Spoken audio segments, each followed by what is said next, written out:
अस्सलाम वालेकुम नाज़रीन, आज के वीलॉग के साथ मियां नवीद हाजिर है। नाज़रीन, सामिया हिजाब की अगर बात करें, एक फेमस टिकटॉकर है। इस केस का आपको पता होगा, लेकिन मजीद कुछ इंकशाफात सामने आए हैं मुलजम हसन जहाद की जानब से। आपने जो है वो सामिया हिजाब का मौक़िफ़ तो हर तरफ सुना है, लेकिन जो मुलजम है, जो इस वक्त पुलिस कस्टडी में है गालिबन, हसन जहाद, उसका भी मौक़िफ़ सामने आ चुका है। क्योंकि सामिया हिजाब की जानब से ये इल्ज़ाम लगाया गया था कि उसको मारने की धमकी दी गई मुलज़म हसन जहाद की जानब से, क्योंकि ये पहले दोनों दोस्त थे, बड़ी गहरी दोस्ती थी। ये मैं आपको दास्तान भी बताता हूँ, लेकिन जो है वो चूँकि सामिया हिजाब की जानब से जब ये इल्ज़ाम लगा दिया गया कि जो है वो कत्ल करने की धमकी दी गई, तो फिर इसको जो है वो गिरफ्तार कर लिया गया, मुकदमा भी हो गया था इसके ऊपर। लेकिन पहले मैं सामिया हिजाब का बता देता हूँ। ये चकवाल की रहने वाली है जी। 4 साल कबल ये रावलपिंडी में 6 रोड पर एक गर्ल्स हॉस्टल में रहती थी। छोटे ऐड करती थी शीशे कैफ़ों वगैरह के ऊपर, और इस्लामाबाद के सेक्टर E11 में मुंतकिल हो गई थी बाद में,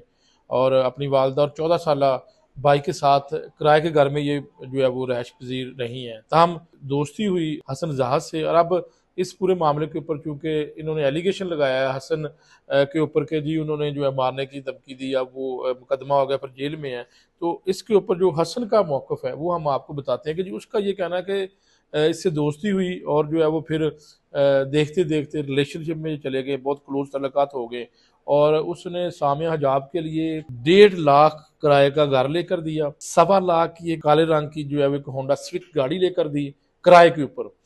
और उसके अलावा जनाब उनका ये भी कहना है कि लाखों रुपए महाना यूटिलिटीज़ बिल की सूरत में, उसके अलावा दीगर जो है वो अखराजात होते हैं, इसमें ख़ास तौर पर उन्होंने ये कहा कि ये हर किस्म का इल्ज़ाम उन्होंने लगाया जनाब, इसमें मुलज़िम ने इल्ज़ाम लगाया कि ये जो सामिया हिजाब है ये हर किस्म का नशा करती है और नशे की लत में मुब्तला है ये, इसके लिए भी वो अखराजात करते थे और सारा कुछ वो पूरा करा करते थे। कोकीन वगैरह का भी कहा है उन्होंने, ये सारा कुछ इसका भी जो है वो खर्चा लाखों रुपए बनता है। लेकिन चूँकि उन्होंने कहा जी कि मैंने जब शादी का कहा, मैंने इतने अखराजात किए और सारा कुछ किया, बहुत अच्छे इकट्ठे रह रहे थे। जब तो फिर मुझे कह दिया गया कि जनाब जो है वो 6 साल का वेट करें। एंगेजमेंट के बाद जब कहा गया शादी करनी, तो 6 साल का वेट करने का कहा गया। तो लड़ाई जिस बात के ऊपर हुई, एक फुटेज भी सामने आई होगी। हसन का कहना है कि वो गाड़ियों का कारोबार करता है और वो अच्छे पैसे कमाता है, तो घर में सारे पैसे इसी के पास जो है वो रखता था, और ये अभी शादी नहीं हुई थी लेकिन इकट्ठे रह रहे थे। तो इस पूरे मामले के ऊपर जो वीडियो है उसके ऊपर उसका ये कहना था कि वो घर से जो है वो जो पैसे पड़े थे वो लेने के लिए जब उन्होंने कोशिश की, तो उसका मोबाइल छीनने की कोशिश की गई, और उसके बाद जो है उसने वो घर छोड़कर वहाँ से जो है वो वहाँ से निकल गया। इस वाक़े के बाद हसन जहाद के ऊपर जो FIR करवा दी गई और उसको कत्ल की धमकियों के इल्ज़ाम में जो है वो मुकदमा दर्ज करा दिया गया, गिरफ्तार हो गया। इस वाक़े से 4 दिन पहले सीना होटल के अंदर जो है वो ये दोनों मुकीम थे, और उसका खर्चा भी हसन का यही कहना है कि 1.5 लाख रुपए खर्चा उसका भी उसने खुद ही उठाया। और हसन ने ये भी दावा किया है कि 50 लाख सामिया के पास रखी थी, मैंने वो लेने के लिए गया था, और गाड़ी की डील के लिए वो पैसे जो है वो चाहिए थे, लेकिन जब सामिया से वो रकम का तकाजा किया गया, तो उसने जो ना अंदर ज़बरदस्त झगड़ा हुआ उन दोनों का। और हसन के मुताबिक उसका ये कहना है कि सामिया ने उसका मोबाइल छीनने की कोशिश की, और जो जिस पर दोनों के दरमियान हाथापाई हुई, और वो गाड़ी लेकर फिर वहाँ से निकल गया। इसी दौरान सामिया ने सोशल मीडिया के ऊपर एक जो है वो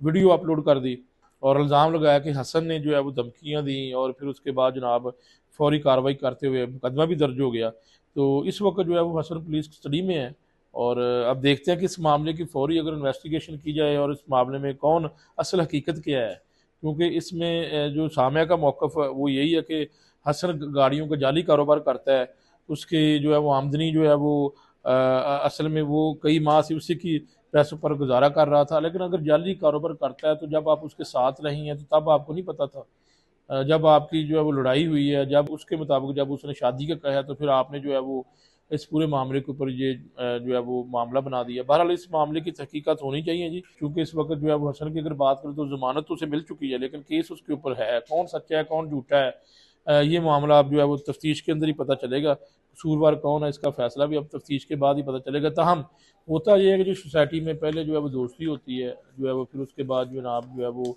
अगर लड़के की बात करें, वो पैसा भी खर्च करता है, सारा कुछ करता है, बाद में जो है वो इस केस में जिस तरह है कि जो है वो 6 साल का टाइम मांग लिया गया, यदि 6 साल बाद जो है वो